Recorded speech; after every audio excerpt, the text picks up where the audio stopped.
Assalamualaikum warahmatullahi wabarakatuh. Kembali lagi bersama kami di channel YouTube-nya Ida Roro. Hari ini kami akan membahas tentang makam Ratu Pantai Selatan yang berada di Sumatera Selatan. Untuk cerita lebih lanjutnya, mari kita tanya-tanya dengan Mbak Ida. Tapi sebelum kita menceritakan ceritanya, kita tanya kabar dulu. Apa kabar Mbak Ida? Alhamdulillah baik. Dan Mami Angel apa kabar? Alhamdulillah. Kita ketemu lagi nih di video part kedua. Ini sedikit menarik ceritanya, sangat menarik bagi saya. Bahwa Ratu Pantai Selatan makamnya berada di Sumatera Selatan, di Kabupaten Ogan Ilir. Benar Mbak Ida? Benar. Itu gimana ceritanya? Bisa Mbak Ida ceritain gimana bisa Ratu Pantai Selatan makamnya ada di Kabupaten Ogan Ilir, Sumatera Selatan? Bisa diceritain? Awalnya juga saya sih nggak percaya ya gitu masalah ceritanya seperti ini, tapi akhirnya saya sampai berkunjung dan sampai datang ke situ, terus baru saya yakin. Jadi awalnya kayak gini, saya kan awal itu saya kayak diganggu orang, diserang kayak gitu. Jadi saya itu sakit, sempat sakit itu 1 tahun. Jadi selama 1 tahun itu saya terkapar gitu, nggak makan sama sekali gitu. Jadi akhirnya situ saya ketemu kayak ada suami istri, mbah-mbah gitu.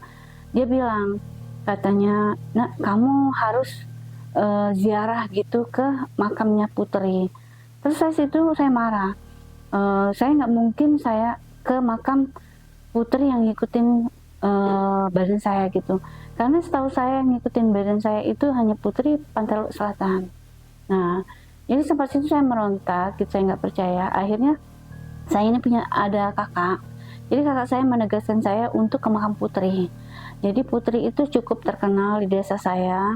Terus sampai situ saya dipaksa. Akhirnya juru kunci itu udah sampai ada 10 meter. Dia udah ketawa. Saya belum pernah, dari kecil udah kenal sama Putri itu, tapi belum pernah berkunjung di situ.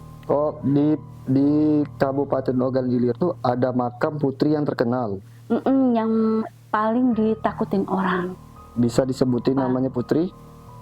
Itu kalau di desa kami itu Putri itu disebut sama orang itu Putri Pinang Masa. Oh, jadi Mbak Ida ke makam Putri Pinang Masa?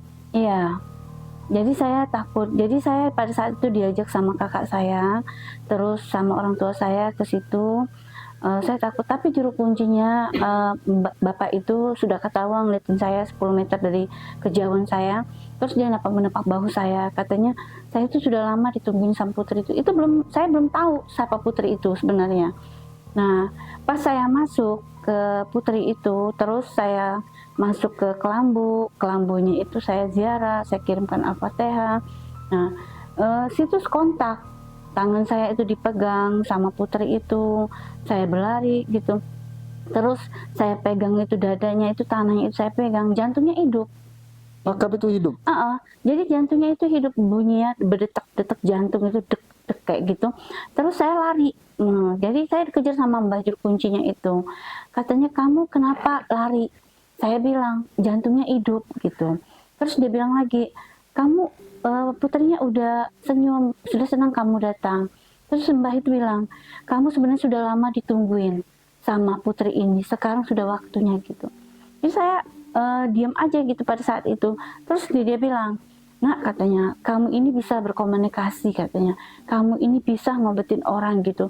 Tapi jawaban saya cuma singkat, apa saya ini nggak yang kirain orang bikin saya bilang kata orang gila gitu ya, atau ibaratnya kayak orang apa ya, mungkin ya kurang pengalaman lah gitu ya.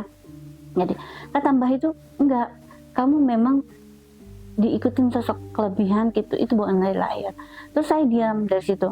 Nah, akhir sampai situ saya pulang, sudah pulang ziarah itu saya dipesan sama mbak itu, "Nah, kamu seminggu atau seminggu sekali atau 2 minggu sekali kamu disuruh Putri itu datang ke sini."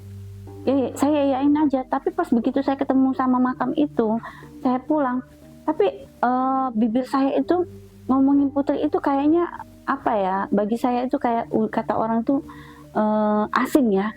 Nah gitu, jadi melesetnya selalu Nyai. Sedangkan Nyai itu kan yang ngikutin badan saya. Ya, Sedangkan itu kan Putri Pinamasa. ya, Sebelum saya ke makam itu, memang saya pernah mimpi percis Putri Pinamasa itu mukanya mirip sama Putri Pantai Laut Selatan, dan dia pakai baju seperti kayak saya pakai malam ini, baju kurung panjang, rambutnya panjang, dia bertiga, sama mungkin kayak dayangnya kali ya, kanan kiri itu. Terus yang Putri Pantai Laut Selatan dan yang Putri Pinamasa itu sama, bajunya warna hijau. Putri Pinamasa itu pakai baju warna hijau, mukanya sama dengan Putri Pantai Laut Selatan.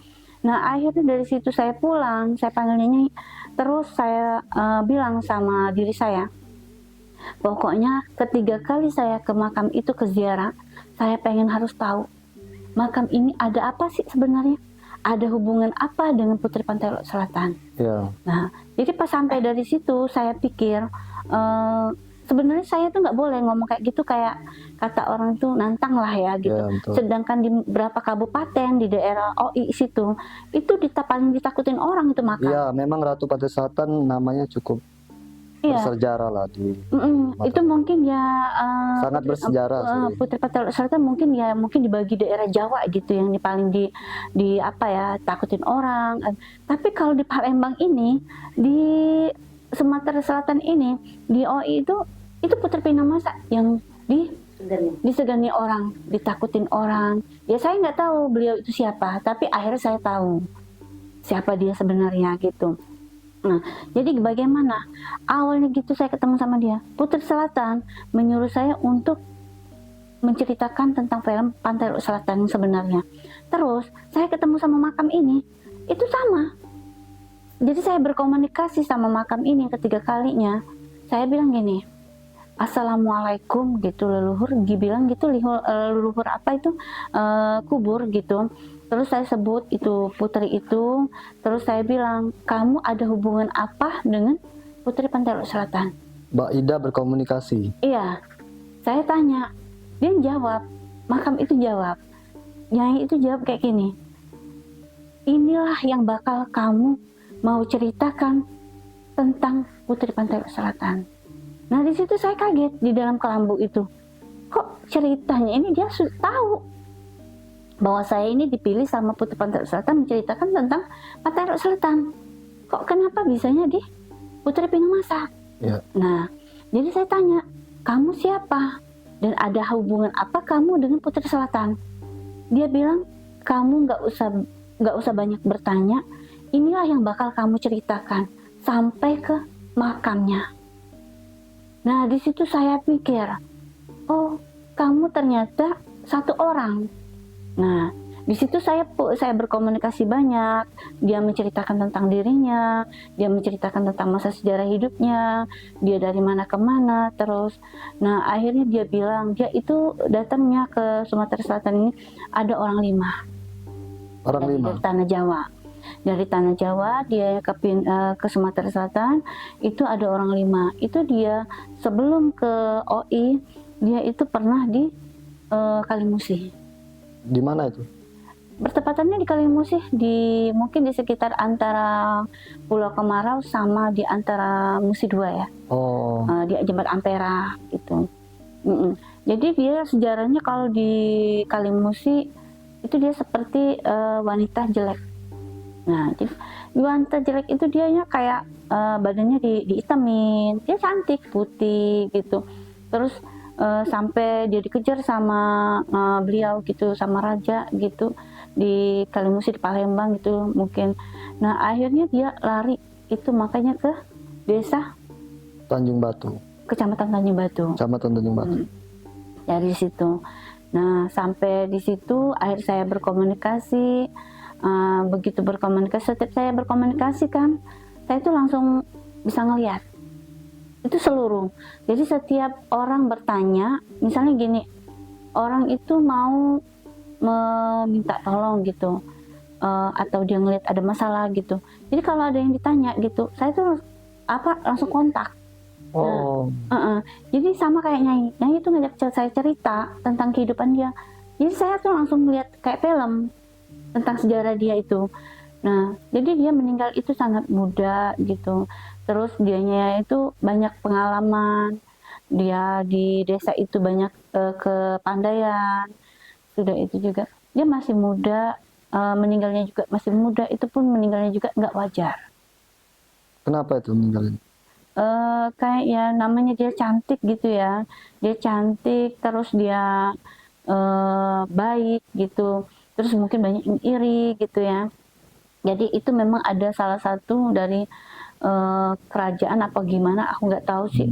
Yang jelasnya dia itu dikasih orang makanan, emang tiap hari orang itu ngantar makanan gitu. Tapi begitu barang itu makan, saya gitu seperti saya dalam itu, begitu saya makan, saya itu lagi nganyam kayak orang itu bakul. Jadi saya tuh di meja, saya nganyam bakul, saya buat bakul untuk menanak nasi gitu. Terus saya menanam padi gitu. Akhirnya saya pulang, terus saya pulang duduk lagi nganyam, ada orang mengantar makanan dari desa. Terus saya minum, saya langsung tidur terletak di atas dipan gitu. Saya tiba-tiba udah saya lihat itu, saya sudah keluarin duit gitu. Oh, itu penglihatan Mbak Ida terkait meninggalnya Ratu Pantai Selatan. Benar. Nah, ini saya ingin bertanya nih.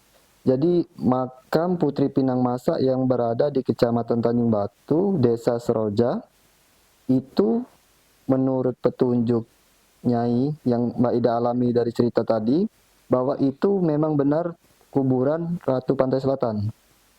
Benar, itu kalau saya bukan saya ya, itu mungkin ya, namanya orang seperti saya mungkin semuanya mungkin ya beda-beda pendapat. Iya, pasti. Beda-beda penglihatan. Jadi mohon juga sekali saya minta maaf gitu, karena kenapa? Semua ada kelebihan pasti ada kekurangan. Benar. Jadi saya kalau menurut saya yang apa saya alamin, ini bukan cerita dan ini juga bukan dari kata orang Dongeng lah, bisikan iya. atau dari apa. Ini dari batin. Jadi yang jawab batin, ini batin, yang pengalaman saya, yang saya alamin, itu kalau saya perasain dan saya lihat pengalaman saya itu yang benar asli.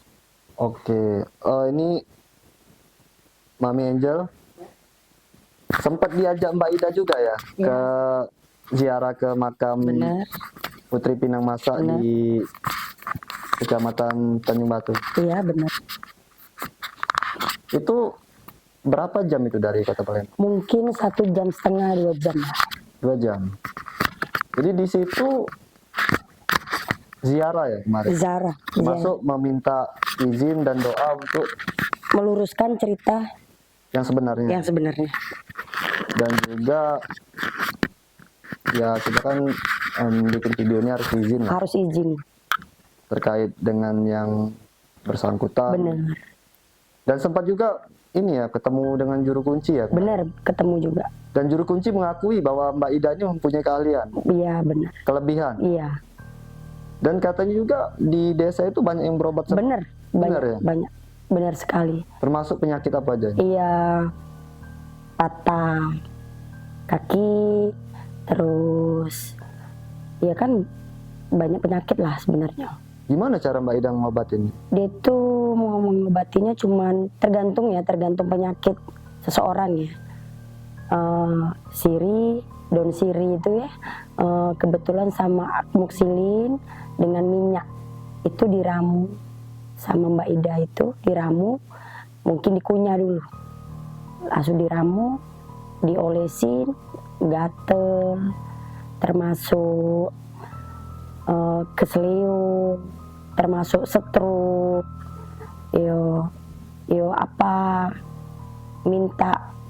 diminta siapa yang sakit itulah nanti Mbak Nyai Roro inilah yang Ngobatin. mengobatinya, lantarannya lah begitu ya. Jadi memang menurut Mami Angel nih yang dilakuin oleh Mbak Ida ini benar-benar dari Mbak Idanya apa ada sosok lain Iya, yang membimbing mungkin- untuk ngobatin itu? mungkin kalau Mbak Ida kan mungkin nggak ngerti, Oh iya. mungkin kan nggak masuk akal kan, kaki yang terkilir bengkak cuman dilus-elus, ya izin dari Allah melalui lantarannya Mbak Ida Iya. bisa sembuh kan. Ya di cerita part pertama kan Mbak Ida bilang waktu itu kakinya diobatin oleh Ratu Pantai Bener. Selatan dengan air liur dan Bener, sembuh. bener. bisa jadi itu memang Mujizat, bimbingan ya, benar. ataupun Mbak Ida secara tidak langsung mengobati dengan cara yang sama. Bener. Itu bisa jadi kan karena dia kan selama ini diikutin dari tahun 2006 oleh Ratu Iya, Pantai benar. Selatan sampai membongkar makam. Bener. Membongkar makam bahwa itu makam itu kan banyak orang nggak tahu kan. Bener. Orang taunya dalam sejarah ataupun ditulis di situ kan Ratu Pinang Masa. Bener.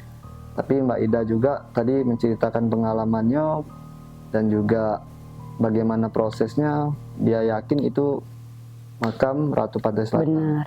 Dan sempat ini ya, ke makam Panglima. Ratu Pantai Selatan Iya. di desa itu juga. Desa itu juga.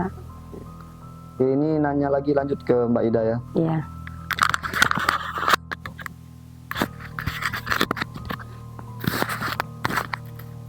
Nah ini tadi lanjut cerita di Panglima Ratu Pantai Selatan. Nah itu makamnya di mana Mbak? Itu di makamnya kalau yang saya tahu itu di seberang. Nah jadi makamnya itu yang bukan yang penyeberangan gitu. Kan orang banyak tahunya yang itu di perdesaan. Nah itu di perdesaan itu makamnya Panglima Putri Pantai Selatan. Jadi sering dikunjungin orang. Nah jadi tiba-tiba begitu giliran saya mau ziarah gitu ke situ, saya begitu datang, saya ngeliat itu terus saya kirimin Al-Fatihah, tapi yang begitu saya adepin, begitu saya bukan berkomunikasi sih, begitu saya adepin ada yang datang. Ada yang datang leluhur dari makam itu. Nah, dia suami istri, tapi begitu dia datang, dia orangnya ulama, pakai baju kayak ulama gitu. Terus dia mengenalkan diri, katanya dia itu bukan panglimanya Putri Pantai Selatan yang awal, yang pertama makam itu. Jadi saya bilang kalau kamu bukan makamnya Putri Pantai Selatan panglimanya, jadi kamu siapa? Dia mengenalkan diri, dia Abdul Hamid. Abdul Hamid. Abdul Hamid. Terus istrinya namanya Siti apa itu gitu ya, seperti itu.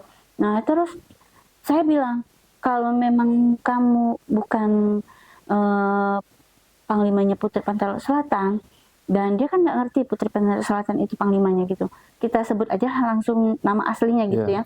Nah itu panglimanya itu disebut orang di situ. Itu mungkin saya yang nyebut panglima, tapi desa situ cuma tahu namanya itu Usang Sungging. Usang Sungging. Nah jadi Usang Sungging itu saya diajak ziarah ke situ, terus saya gitu ngobrol dengan yang leluhur kubur yang di perdesaan. Dia bilang dia bukan Usang Sungging, dia bilang katanya dia itu Abdul Hamid, ulama. Terus saya bilang kalau kamu memang bukan Usang Sungging, panglimanya Putri Pantai Selatan, terus di mana makamnya? Dia bilang makamnya di seberang. Saya bilang, kira-kira kalau saya ini bakal tahu nggak? Dia bilang bakal tahu, bakal dapat. Gimana mengenalkan ciri-ciri makamnya Panglima? Terus dia bilang, makamnya Panglima Putri Pantai Selatan Sungging itu makamnya persis mirip seperti Putri Pantai Selatan. Persis seperti Putri Pinang Masa. Jadi saya sudah mengerti gitu. Akhirnya juru kuncinya ini penasaran karena beratusan tahun makam itu diziarahin orang. Tiba-tiba kok saya datang, saya bilang itu bukan. Nah jadi akhirnya saya diajak ke pinggir sungai. Dia bilang ke pinggir sungai, terus saya turun dari kendaraan motor itu, saya ke pinggir sungai, terus saya langsung menunduk. Saya langsung kontak batin saya, perjauhan dari seberang itu kayak ada orang tua kayak sudah lama menunggu saya, dia sambil nangis. Tapi yang saya heran ada satu. Kenapa heran satu? Begitu saya ngeliat seseorang tua itu kayak udah lama nungguin saya, mungkin itu panglimanya gitu, yang Usang Sungging tadi. Tapi heran saya satu, kok kenapa saya nangis itu segan-segan gitu. Itu saya muter-muter, itu mata saya ngeliat itu Panglima Haji Mandra Maskur. Haji Mandra dan Maskur ada? Iya. Ceritanya kan saya sudah tahu memang. Karena Putri Pantai Selatan memilih berperan main film yang kedua itu Haji Mandra. Sebagai Jaka Tingkir. Sebagai Jaka Tingkir. Jadi akhirnya saya nggak heran, tapi saya itu kayak batin saya jadi tambah kuat. Kayaknya ini memang benar-benar ini ingin menceritakan tentang film Putrinya Pantai Selatan. Masa sih saya di seberang, makamnya yang tertukar ada di seberang.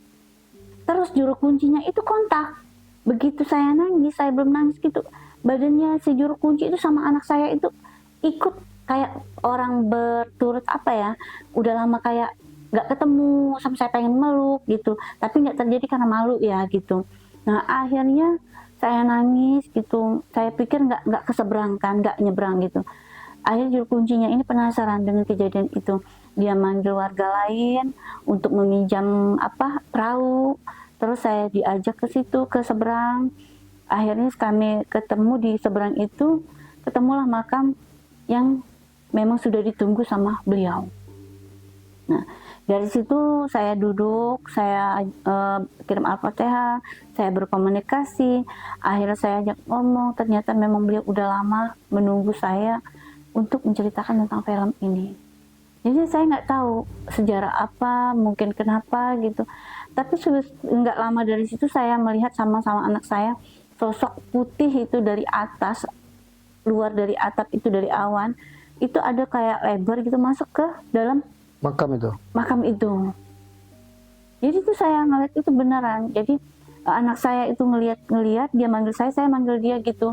Tapi saya pikir aja karena sosok itu putih yang masuk, saya ambilnya positif aja.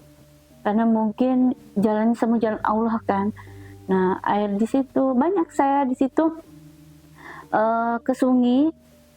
Saya jalan ke sungai dekat makamnya itu, saya ketemu ular warna hijau. Terus saya ngelihat kayak ada laba-laba besar gitu. Tapi dia nggak ganggu gitu.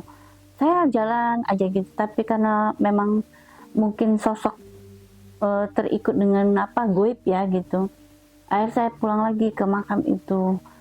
Tapi memang saya tinjau itu heran kenapa kok sampai sejauh ini ceritanya bisa mengungkitkan kok yang namanya Usang Sungging ternyata panglimanya Putri Pantai Laut Selatan. Jadi masyarakat di situ bahkan juru kuncinya pun mengajak ke situ bahwa makam itu adalah makam Usang Sungging. Usang Sungging. Tapi yang asli ternyata bukan. Menurut Mbak Ida, menurut Ida Roro, Iya. Menurut Mbak Ida itu panglimanya Ratu Pantai Selatan. Kalau yang makam yang pertama itu saya datang itu bukan.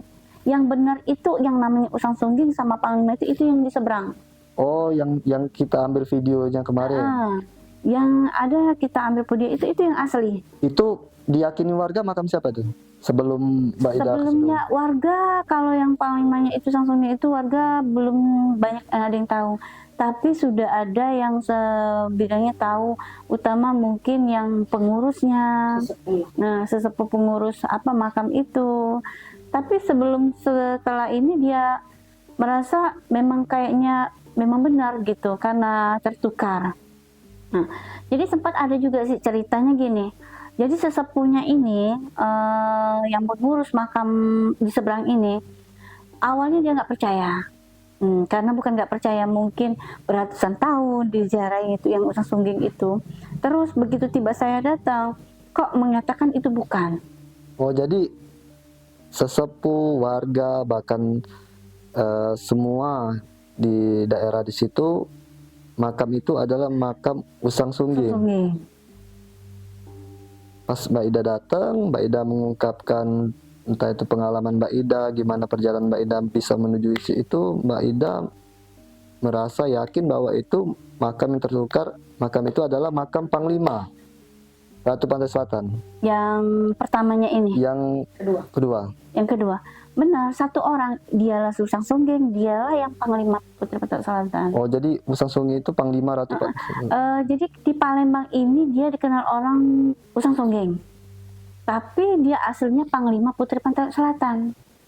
Itulah Usang Sungging ini, kalau kita sebut itu, anggap aja kalau orang nggak ngerti, itu panglimanya Putri Pinang Masa. Putri Pinang Masa siapa sosoknya? Putri Pantai Laut Selatan.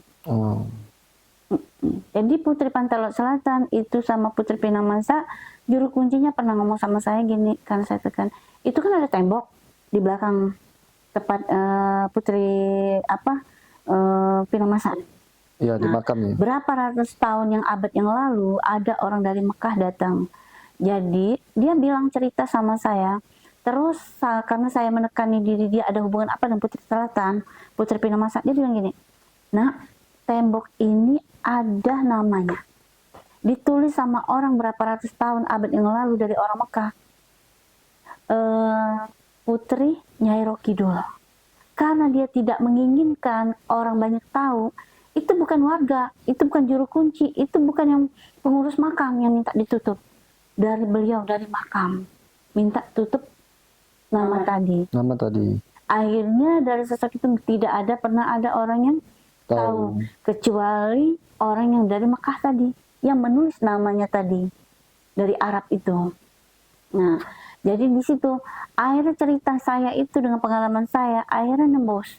Nah, jadi di situ sosok akhirnya saya pernah berdebat sama Putri Selatan ini. Waktu dia menunjuki makam.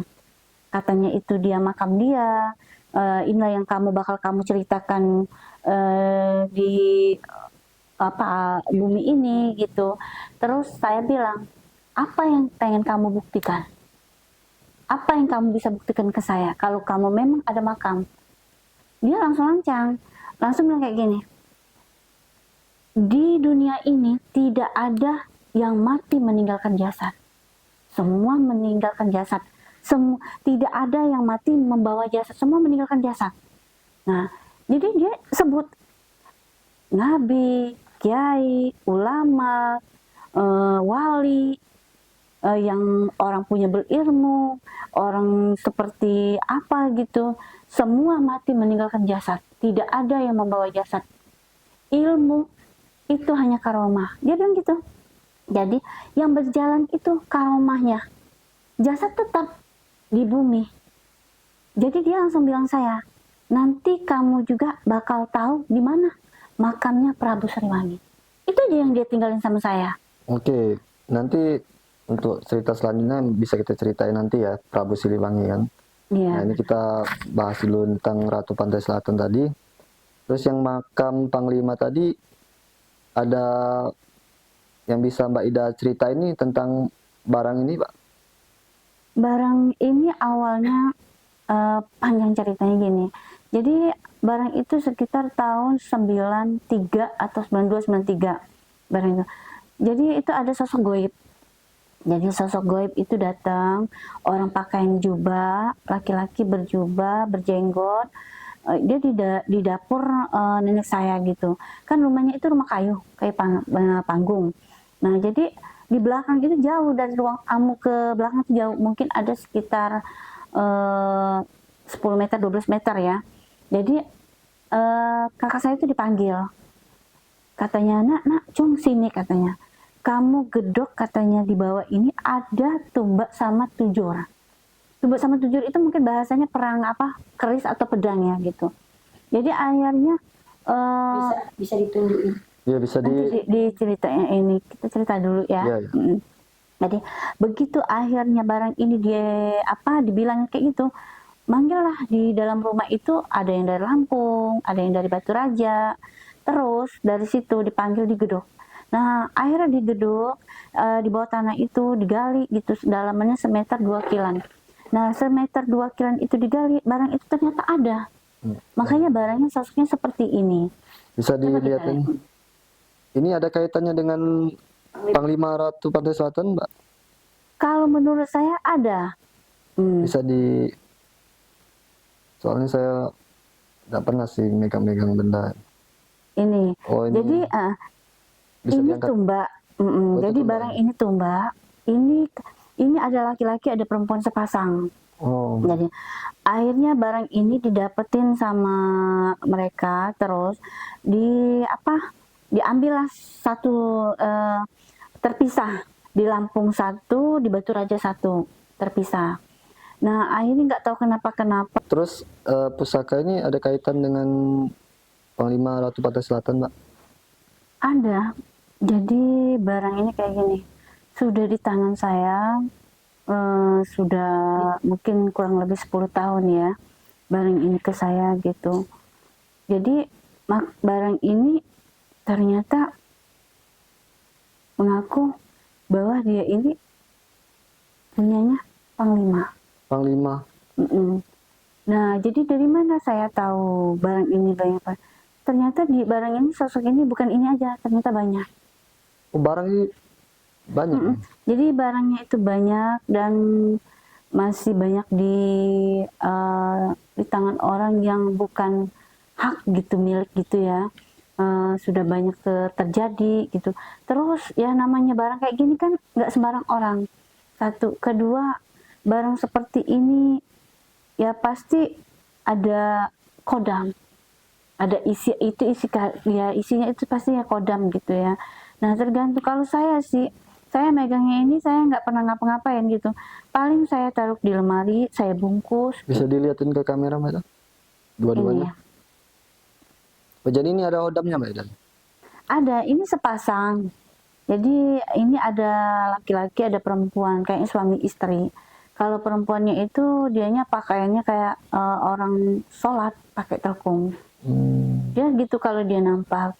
Jadi ini bergantungan gini, kayaknya barang ini tidak bisa dibawa kayak kotor gitu atau gimana. Kalau dengan saya sih sudah 10 tahun ini ya aman-aman gitu, nggak ada masalah atau nggak apa-apa. Barang ini ada kodam. Jadi ini memang ada isi, ada kodamnya gitu. Emang sepasang kayaknya dari orang Jawa. Jadi di situ Sepasang itu satu apa memang yang laki-laki yang pedang atau yang ini kayaknya yang tumbak ini kayaknya laki-laki, yang ini kayaknya perempuan. Oh iya. Terus ini memang punya Panglima ya? Peninggalan Panglima ya? Iya, ini kayaknya punya Panglima Putri Pantai Selatan. Terus saya juga pernah, jadi saya pernah yang waktu tempat kejadiannya yang tempat ambil ini, barang ini. Itu saya ngelihat banyak ada apa itu, kayak orang kerajaan itu yang benteng yang kayak tangan, pegang tangan itu. Yang bulat itu, satu saya lihat itu ada. Terus yang untuk penangkis yang di badan itu, pengaman di badan yang besi kuningan itu ada gitu.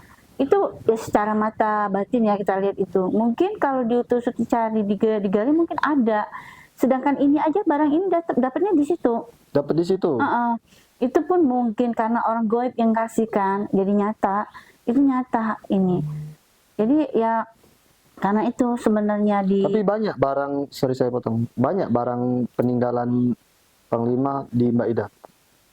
Kalau menelusuri saya cerita itu kayaknya banyak, tapi belum ada terkumpul. Oh, tapi semua barang itu harus dikumpulkan ke Mbak Ida? Iya. Jadi awalnya ceritanya kayak gini, saya itu punya kakek. Nah, awalnya saya punya kakek itu saya nggak tahu kalau saya itu punya kelebihan atau saya keturunan gitu. Jadi awalnya itu saya itu ditegur sama Kiai Mrogan. Nah, waktu itu Kiai Mrogan itu bilang bahwa saya ini disuruh ambil barang-barang titipan pusaka gitu dari kakek. Tapi ya karena saya merasa nggak ada kaitan gitu, jadi saya abain gitu. Terus barang itu ada gitu, jadi banyak. Nah akhirnya dilurusin, saya capek gitu. Dilurusin lagi, saya temuin lagi, saya dikatain gitu.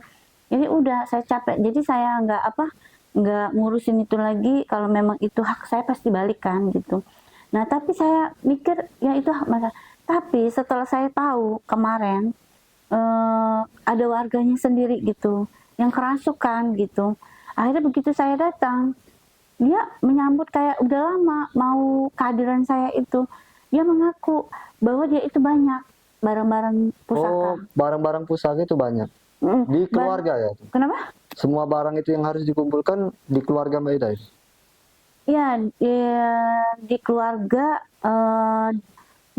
gimana yang bilangnya kalau dua beradik kakek itu? Oh ya, intinya barang-barang yang lain terpecah di saudara. Benar. Dan wajib dikumpulkan dan harus atas petunjuk dikumpulkan ke Mbak Ida. Apa dampaknya jika tidak dikumpulkan, Mbak? Itu kalau tidak dikumpulkan itu banyak makan korban. Makan korban? Benar. Apalagi misalnya dia memegangnya itu salah tafsir, salah ngelangkah gitu. Karena gini ya, yang minta itu orang kiai. Kiai itu yaitu kakek kami sendiri. Kakeknya mereka juga, keluarganya mereka juga situ. Itu punya pesantren. Nah, dia berterus-terus gitu mengikutin saya, kakek itu, untuk mengambil barang itu. Tapi dia nggak bilang saya kakek itu barang siapa. Tapi saya mengerti baru barang itu masuk, kodam itu masuk ke anak kiai itu. Di situ saya baru mengerti. Abisnya kayak gini, kata yang kodam itu, yang barang itu, barang-barangnya dia itu banyak, mau dikumpulin, terus dikumpulin, harus dikumpulin, diserahin dengan makam. Makamnya siapa, saya ditanya. Makamnya Panglima itu, yang Usang Sungging itu. Terus sudah diserahkan di situ, dikemanain? Disambutlah sama saya. Masuk akal, saya pikir gini, kalau kita mau menyambut barang yang ada isi kodam, apalagi kayak ilmu gitu, kita anggap aja gitu, nggak mungkin kan kita kasih barang orang, kita kasih langsung, pasti ada kesambutannya. Iya. Kita nggak tahu segi bentuk apa, itu kan beda-beda syariat. Tapi ternyata syariat kodam ini, barang itu dikumpulin, diserahin kepada pemiliknya asli, itu jadi sudah makam, ya Panglimanya ini. Terus saya menyambutnya dari makam itu. Oh, jadi makam itu sempat kemarin bikin video juga ya Mbak Ida, bawa tombak dengan pedangnya, disaksikan juga oleh Mami Angel kan? Dibawa ke makam Panglima. Di Kabupaten Ogan Ilir ya? Bener. Oh, jadi sempat dibawa ini Iya. sekarang. Oh, itu kalau Mbak Ida cerita sama Mami Angel selaku sahabatnya, jika barang-barang tidak dikumpulkan di Mbak Ida, apa yang terjadi Mbak? Karena kebetulan waktu itu tuh ada bibinya ini kemasukan. Kemasukan? Iya. Itu disaksikan dengan saya, dengan teman saya. Kebetulan ahli pengobatan juga. Iya, saya sebut ya. Iya. Kak Mus namanya. Kebetulan itu dia ditelepon. Oh. Dia ditelepon dari saksi. Dia ditelepon, dan kami datang bertiga dengan Mbak Ida, Kak Mus, termasuk saya kan. Tujuan kami itu mau mengobatin. Nah kebetulan kami datang, belum lama cerita langsung kesurupan. Bibinya itu disaksikan. Dan bibi itu memang megang pusaka ya? Enggak, kebetulan enggak. Cuman kena imbasnya. Bibi itu sakit mungkin sudah lama. Termasuk kena imbas ya. Jadi imbas. Berarti ada keluarga dekat. Iya, keluarga dekat yang sudah meninggal. Sudah berapa ya? Disebut di situ 2 atau 3 Mbak ya? 3 atau 4. Nah, dia tuh bercerita langsung. Mungkin kemarin tuh udah kepikiran mau video ini kan. Tapi warga itu sih sempatnya gini, kalau meninggalnya mungkin katanya karena sakit. Sakit ya. Tapi ada kaitannya dengan barang-barang ini, barang-barang ya, yang tersisa ini. Bener, karena memang pesannya seperti itu. Harus dikumpulkan. Iya, harus dikumpulkan di Panglima. Terus diresmikan dulu, diinikan kan, baru kasihkan Mbak Ida. Makan korban itu ya? Iya, tapi sempat dibilang juga sama Mbak Ida, disampaikan dengan Mbak Ida, jangan lagi makan korban. Tapi kalau Mbak Ida sempat nggak bilang ke keluarganya bahwa barang-barang peninggalan kakek ini harus dikumpulin dulu di Mbak Ida? Mereka nggak percaya? Mungkin nggak percaya. Nggak percaya? Mungkin. Tapi bakal terus makan korban kan? Kalau nggak dikembalikan kan? Itu pasti. Manusiawi ini kan serakah. Iya. Keserakahan itu pasti ada kan? Ya mungkin mereka menganggap itu ada petualang, bawa rezeki lah. Bener. Inilah itulah. Padahal kan barang ini kan ya harus ada pemiliknya. Bener. Dan miliknya Mbak Ida ya. Iya. Benar-benar kan Mbak Ida ini kan diikuti Ratu Pantai Selatan, terus juga dibimbing sampai kuburan, sudah kuburan Panglima juga, terus juga benda-benda pusaka ada kaitannya, ini kan bisa mengobatin orang. Jadi Mami Angel sebagai saksi bahwa memang benar Mbak Ida mengalami hal-hal itu. Benar sekali. Dan sempat juga kemarin bertemu dengan kuncen kuburan ya. Benar ya. Kuburan Putih Pinang Masa. Ya? Benar.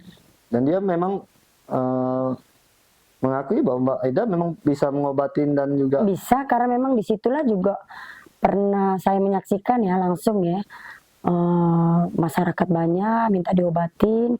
Ya kebetulan waktu kami ziarah, sempat selesai kami ziarah, di situ karena sudah ditunggu orang, sempat ada mungkin rekamannya sedikit. Mbak Ida ini mengobati warga setempat di situlah. Dan Mbak Ida nggak ini ya dengan mengobati nggak dengan magic kan? Enggak, Tapi menggunakan ramuan. ramuan. Tergantung penyakitnya apa. Terus bukannya mengada-ngada ya, Iya. memang ada petunjuknya.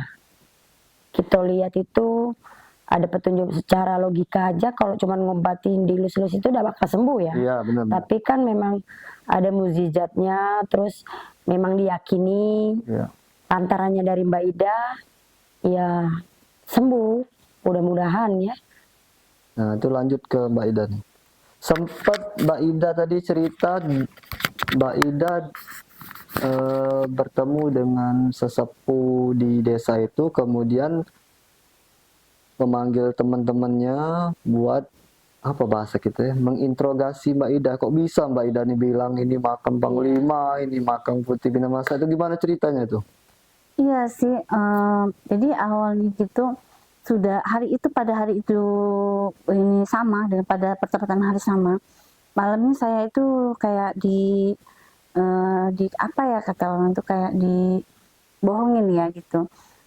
Dia bilang gini, nah, Dak, nanti malam saya minta tolong ya gitu. Itu ada anak saya sering kemasukan. Jadi saya mau minta liatin sama kamu, siapa tahu maksudnya bisa dapat jalan keluar gitu. Terus ya saya bilang gitu. Jadi datanglah ke rumah warga gitu di pertempatan di desa Tanjung Batu. Saya datang ke situ berdua sama anak saya. Itu nggak ada orang, sepi. Cuman ada tuan rumah gitu sama kami yang datang gitu. Pas saya masuk satu persatu penuh akhirnya rumah. Penuh. Siapa aja tuh yang datang? Gak tahu lagi, udah banyak. Paranormal atau gimana? Sesepuh ya? Yang jelas sesepuh ada gitu, mungkin dibilang Kiai ulama datang juga di situ. mungkin ya namanya kayak mungkin kayak ustadz ini mungkin ayah ada, kita nggak bilangin ustadz, Iya. kita nggak tahu Benar, ini ya. benar. Yang jelasnya banyak orang gitu. Banyak ya. orang sih, termasuk warga di situ lah. Yang jelasnya menyaksikan itu banyak warga di situ. Terus nggak tahu dari desa-desa mana, tapi beda-beda desa ya. Nah akhirnya didudukin di situ, baru saya yang sesepuhnya baru ngomong. Sebelumnya dia minta maaf Ida, sebenarnya saya kesini nyuruhin kamu bukan nggak percaya dengan yang sosok ngikutin saya. Jadi mau ngetes bener apa enggak yang ngikutin kamu ini bener apa enggak. Jadi kami ini ada anak yang bisa kami masukin katanya gitu. Kami mau manggil leluhur untuk mempertanyain siapa sebenarnya ngikutin saya. Oh nggak percaya dia. Jadi di situ saya nggak ada rasa apa-apa karena saya orangnya dari dulu lillahi ta'ala ya. Tapi saya bilang nggak apa-apa kalau saya bilang gitu ya jelek ya saya terima, ya bagus juga saya terima. Karena sosok saya juga saya nggak nuntut ke arah situ. Iya. Ya mau diikutin juga ya alhamdulillah, ya nggak juga diikutin sama yang orang disebutnya juga ya nggak apa-apa kan, saya nggak tertarik yang hal seperti itu. Jadi dia nyoba untuk saya dulu yang dirasukin. Nah di situ saya bingung karena saya takut terjebak kayak gini. Karena setahu saya di badan saya ini saya nggak pernah kemasukan. Iya. Nah karena kakek saya bilang yang pesantren itu, kakek saya itu namanya Kiai Haji Umar ya, bin Habib Asad gitu. Dia bilang badan saya udah dikunci karena nggak bisa ada sosok apapun yang bisa masuk ngerasukin saya. Kejaran jauhnya itu 1 meter, itu pun sekeliling kalau orang dekat. Jadi saya tahu kalau saya itu nggak bisa masukkan. Jadi akhirnya saya diajak ngomong sama yang di badan. Kamu nggak apa-apa bilang. Tapi yang cuma bisa kamu masuk kakek saya dan Putri Pinang Selatan. Oh itu yang bisa masuk ke badan. Yang disebut Putri Pinang Masak tadi. Iya. Terus dari situ saya bilang, maaf ya, saya kalau kalian mau ngetes saya nggak apa-apa, tapi jujur kalau mau masukin yang lain nggak bisa. Benar. Kalau kalian mau masukin yang ikutin badan saya gitu, nggak apa-apa katanya. Memang karena yang ditanya yang di badan gitu. Iya. Akhirnya dimasukin. Jadi karena kakek saya itu yang kayak Ji Umar itu orangnya besar marah gitu. Jadi akhirnya dia nggak mau, kan nggak mau sih, aku nggak mau, dia yang masuk gitu. Akhirnya yang Nyai masuk, Putri Pantalut Selatan itu dia masuk sebelum, jadi dia masuk ke badan saya. Ternyata benar, aku baru kali itu ternyata kata orang zaman dulu itu benar, kalau di badan kita ada setan, kita bisa ngeliat setan. Iya. Nah, jadi begitu dia masuk, saya ngeliat setan, ya sama-sama setan kan. Jadi di atas rumah itu udah ada kakek-kakek tidur di atas lemari, dia udah ketawa ngeliatin saya. Nah, yang mau ditanyain orang itu kakek itu ke saya tadi. Nah, jadi yang disebut sama orang warga itu, ini benar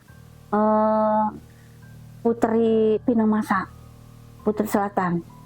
Saya jawab benar, tapi lembut suaranya. Terus ditanyain, kalau kamu memang benar, itu Buyang Usang, Buyang apa itu Ranti, itu gimana orangnya? Orang bertanya, sebelum orang bertanya, aku udah ngeliatin duluan orangnya itu di atas. Oh, Jadi yang aku jawab itu ya udah kelihatan orangnya dia ada di atas. Terus saya tanya bilang, orangnya kurus, tinggi, hitam manis, dia nggak berbaju, itu di atas di lemari. Jadi orang itu pada heran semua, kok yang ditebak sama saya itu benar. iya, iya. Nah, jadi yang kakek di atas tadi ketawa-tawa aja ngeliat saya senyum, kayak seneng gitu. Terus ditanyain lagi, terus ditanya-tanyain dari segi apa tujuannya. Tujuannya untuk menceritakan tentang Pantalut Selatan yang cerita sebenarnya. Cerita sebenarnya yang orang banyak nggak tahu. Iya, yang orang banyak nggak tahu. Akhirnya setelah sebanyak cerita-cerita gitu, akhirnya saya dilepasin dengan Putri tadi, yang tadi. Sudah lepas, akhirnya dipindahin. Nah, sekarang Ida katanya apa? Kamu udah kami tanya gitu gini-gini. Sekarang giliran yang anak yang bawaan dari dia tadi gitu. Dimasukin lagi. Dimasukin itu tadi yang dimasukin tadi yang manggil leluhur kakek yang di atas lemari tadi. Iya. Yang Buyang apa Ranting. Nah, terus Buyang itu masuk, dia tanyain sama yang ulama itu, jadi yang sesepuh itu, Assalamualaikum Buyang. Waalaikumsalam. Ini kami mau bertanya, ini ada Ida dari anak Palembang gitu, dia ini bener gak yang ngikutin Putri Pantalut Selatan? Terus Buyang ini ngeliatin saya, langsung nangis, pegang tangan saya. Kok kenapa Buyang nangis? Kayak kenal ke saya. Dia bilang kayak ini, nepakin bahu saya. Ini katanya keturunan saya. Nah, saya juga baru tahu hari itu. Terus saya ditanya lagi sama ulama itu, kok Buyang bisa kenal dengan ini? Ya, dia keturunan saya. Ya, kami mau tanya, ini benar nggak dia diikutin sosok Putri Pantalut Selatan? Memang benar. Jadi saya yang menyebutnya Putri Pantalut Selatan, Buyang itu yang menyebut bahwa Putri Pantalut Selatan benar dia adalah Putri Pinamasa. Oh, Nah, di situ saya meyakinkan memang bahwa benar yang memasukkan itu bukan saya, orang warga situ. Kenapa orang gaib itu, warga itu membenarkan? Kalau memang saya salah, pasti sebut salah iya. pada saat itu. Jadi kejadian itu benar-benar rame ya, Iya, spontan. stabil. Nah, jadi warga-warga itu semua mendengar dan semua menonton gitu. Akhirnya Buyang itu menangis. Ya menangis mungkin gak usah perlu diceritain karena mungkin itu kisahnya beda Iya. cerita ya. Cerita namanya kehidupan lah ya gitu. Terus karena dia kasihan melihat nasib saya gitu, dia nangis. Akhirnya dia menceritakan lagi tentang Putri tadi, Nyai tadi. Ditanyain sama ulama, dia bilang, kamu benar ini Buyang, nggak salah orang, benar. Kenapa? Benar apa dia ini mau menceritakan untuk dimain film? Benar. Dia mau menceritakan tentang main film untuk menceritakan siapa sebenarnya Putri Pinamasa. Tapi di balik situ dia bilang ke saya, Buyang, nah kalau kamu kuat silakan. Tapi kalau kamu tidak kuat lebih baik mundur. Benar. Saya jawab, saya tetap maju. Mati kapanpun tetap masih mati. Gitu. Jadi akhirnya si Buyang itu bangga ngeliat saya gini karena kenapa? Dia nyempul gini, orang yang tidak tahu dengan saya, dilihat saya di luar lemah. Di luar saya mungkin kayak gini. Tapi Buyang itu bilang, orang banyak tidak tahu wadah. Nah di situ saya nggak tahu wadah itu apa. Tapi akhirnya saya menyela itu tahu ada itu apa. Nah di situ akhirnya saya dites lagi, ada yang dites-tes, ditanya-tanya gitu, seluruh jawaban mereka itu ditanya, dites-tes, tapi semua itu saya terjawab semua dengan yang benar. Nah di situ akhirnya terungkap. Nah sejak dari situ terungkap, mereka buyang mereka sendiri yang bicara. Terus dari situ alhamdulillah demi sedikit-sedikit mereka ini mendukung saya. Mendukung. Untuk meyakinkan bahwa itu Panglima Putri Pantai Selatan. Panglima dan makam tadi adalah makam Ratu Pantai Selatan. Benar. Dan sama seperti ketukar yang makam Usang Sungging tadi. Iya, itu. Mereka di situ akhirnya Kita sudah menyiapkan dokumentasi ya buat para penonton dan pemirsa, termasuk kemarin melakukan perjalanan bersama Mbak Ida Roro dan Mami Angel. 1 hari kita perjalanan untuk menelusuri makam. cerita. Dan kita juga mengambil video udah izin kan dengan juru kunci dan juga warga setempat yang makam Panglima tadi kan.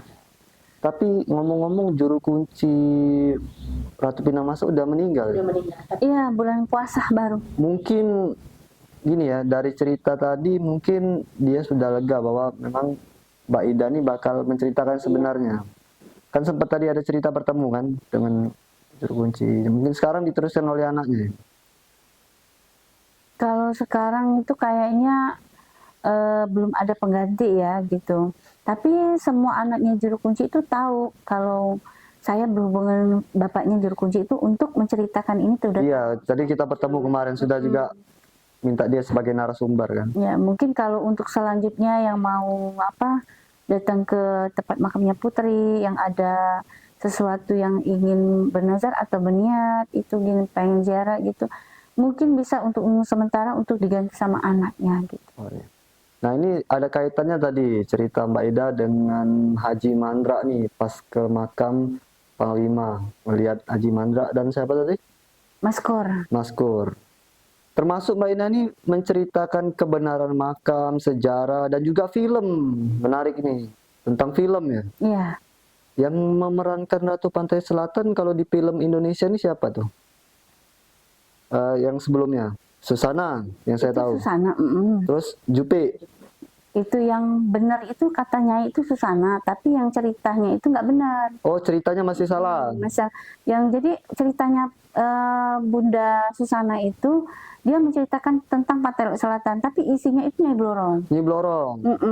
Dan kalau Jupe itu pendapatnya si Nyai bilang sama saya, selesai dari bundanya Susana, tidak ada pengganti yang bisa menjadi pengganti Susana. Apakah makan korban jika diteruskan main film dengan pemeran yang tidak sesuai, dengan cerita yang tidak sesuai? Kalau makan korban itu tentang Putri ini setahu saya enggak ya, karena dia orangnya tidak seperti itu. Tapi yang adanya itu tidak ada pengganti Susana, tapi dia bilang ada yang sosok menjadi pengganti Susana, hanya satu.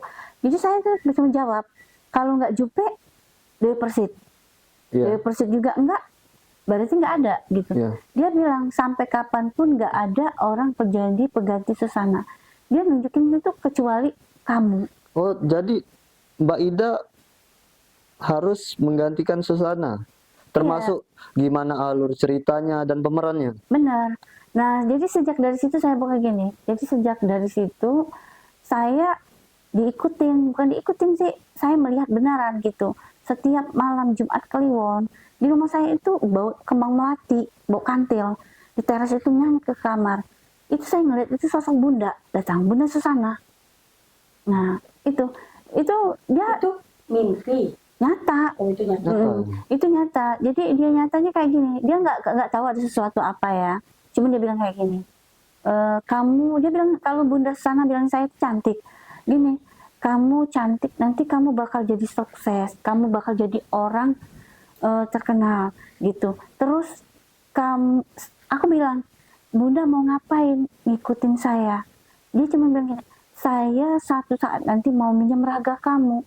Saya bodoh. Nah jadi bodoh ini saya kan kenal sama Bang Tisna. Bang Tisna ini bekas mantannya vokalis Pajero Irama. Jadi saya tanya, Bang, raga itu apa sih? kamu dah bodoh amat kamu, kenapa raga itu yang dengan badan tubuh kamu sebagai diperankan untuk main film. Nah, tapi si bunda ini masih merahasiakan mencerita buat apa dia mau minjem raga saya. Bunda Susana. Bener. Terus Itu. Haji Mandra ada Nah, kaitannya? jadi kalau Pak Haji Mandra itu kayak gini. Awalnya saya itu tahun kemarin, jadi tahun 2022 kalau nggak salah. Jadi tahun 2022 saya itu nggak tahu kenapa Nyai itu datang ke saya, bilang saya disuruh temuin Haji Mandra. Saya nggak mau, karena kenapa, sosok seperti itu kan susah bertemu. Terus saya disuruh lagi itu 2 minggu, saya nggak makan nggak minum juga. Jadi akhirnya saya kesel, saya turutin. Jadi saya minta petunjuk dulu sama Allah gitu. Terus saya nelpon di Jakarta gitu, yang kayak orang Ki Joko Bodo gitu ya. Dia bilang gini, nah kamu bulan ini harus kamu berangkat. Kalau kamu nggak berangkat bulan ini, kamu nggak bakal ketemu sama Haji Mandra. Jadi udah, begitu saya dibilang kayak gitu, tapi saya tanya sama Nyai, apa mau temuin Haji Mandra? Dia bilang kayak ini, sampaikan dengan Haji Mandra. Dia bermain yang kedua. Nama dia Jaka Tingkir. Berperan sebagai orang gila melarikan putri Nyai ini dari tanah Jawa ke Sumatera Selatan. Itu cuma menunjukin jalan keluar saya gitu. Terus dari situ keluar, jadi saya lucu karena saya dalam bayangan saya itu Haji Mandra itu mengantar saya itu kayak pakaian itu kayak orang seperti orang gila, megang kayu gitu, loncat-loncat kayak gitu. Terus dia ngarang-ngarain saya, akhirnya saya keluar dari Jawa ke Sumatera Selatan. Itu nggak ada pakai apa, jalan sampai berapa hari itu sampai gini. Cuma itu, dari situlah saya ketemu Haji Mandra. Alhamdulillah saya disambut dengan baik, dan saya di situ juga dapat sambutan yang terhormat gitu. Banyak yang saya kenal juga gitu. Terus di situ saya juga disambut sama cerita saya ini dengan Bang Haji Mandra juga disambut dengan ramah dan baik gitu. Tapi Haji Mandra dianya apa ya, meyakinkan bahwa cerita ini dia juga heran gitu. Kenapa? Dia cerita sama saya ini, lah gue mah baru mikir mau menceritakan tentang film Jaka Tingkir, tapi dia namanya Jaka Tingkir dia tahu, tapi film perannya dia nggak tahu. Nah di situ dianya tertarik, mungkin Jaka Tingkir ini mungkin yang ceritanya gitu. Terus dia sampai akhirnya gini, saya ini kan anak seberang dari Sumatera Selatan, nggak pernah kemana-mana, apalagi ke Jakarta nyebrang. Kok cerita ini sampai ke seberang, kok tahu ke saya? Nah jadi akhirnya karena mungkin saya cerita gitu, dia senang gitu, menyambut cerita ini unik. Tapi cuman pesannya itu satu sama Haji Mandra gitu gini. Mungkin Nyai lebih tahu ya ke apa ya, ke keadaan lah ya, keadaan kita gitu ya. Terus dia bilang kayak ini, kalau Pak Haji Mandra berperan kan main film ini kita kompak gitu. Kenapa? Jangankan nasional, sampai nasional, seluruh Indonesia akan menonton. Itu aja pesannya. Jadi saya bilang, Pak Haji Mandra itu dianya lagi buat film Pocong Momen kedua. Di pesan itu nggak booming, nggak akan meledak naik. Tapi ini bakal naik, kalau ini bakal difilmin, yang lainnya ikut. Oh jadi Mbak Ida di pesannya ini kalau misalnya Haji Mandra memerankan sesuatu atau bikin film tentang terkait Ratu Pantai Selatan, cerita tentang kaitan Ratu Pantai Selatan, Mbak Ida harus menceritakan dengan Haji Mandra yang sebenarnya gitu. Iya. Bakal meledak film itu.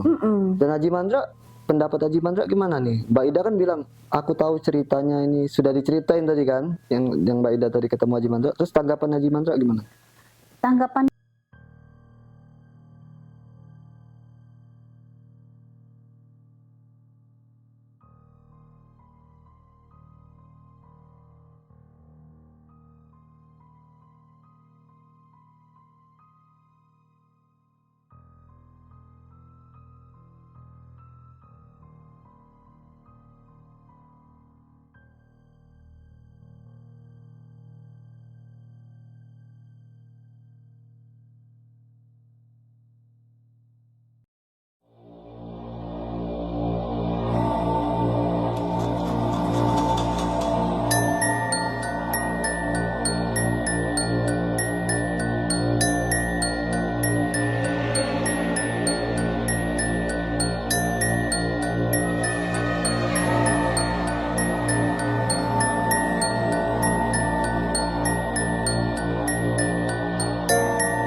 Ya, saya sekarang sedang berada dengan Bapak siapa?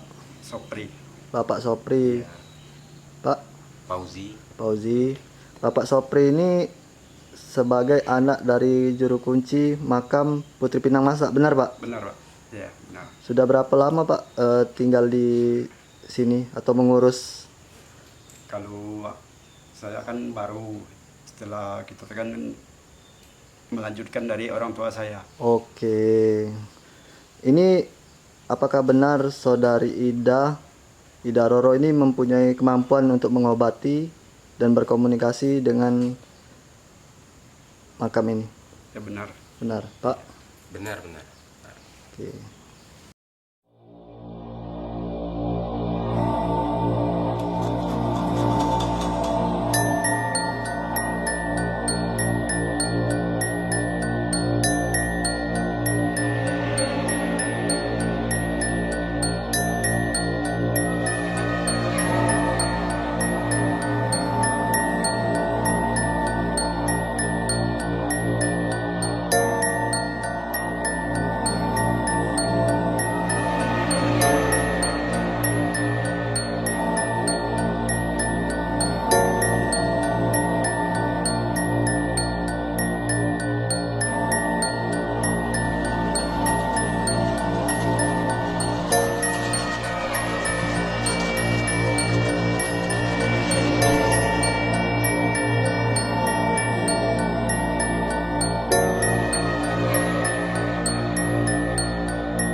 Assalamualaikum warahmatullahi wabarakatuh. Perkenalkan, nama saya Fauzi. Saya asli penduduk Desa Tanjung Batu Seberang. Jadi video ini dibuat di lokasi ataupun di tempat daripada makam Eyang Buyut Usang Setai. Jadi dari cerita turun-menurun dari nenek moyang sampai kepada kami bahwa diyakini ini adalah makamnya Eyang Buyut Usang Setai. Tapi akhir-akhir ini terus belakangan ini dan saat ini juga ada paranormal yang datang ziarah kepada makamnya Buyut Usang Setai, dan mereka punya pendapat bahwa ini adalah bukan daripada makamnya Eyang Buyut Usang Setai, melainkan ini diyakini mereka adalah dari makamnya Buyut Usang Sungging. Itu. Nah, saat ini juga ada beliau yang datang dari Palembang itu Ida Roro.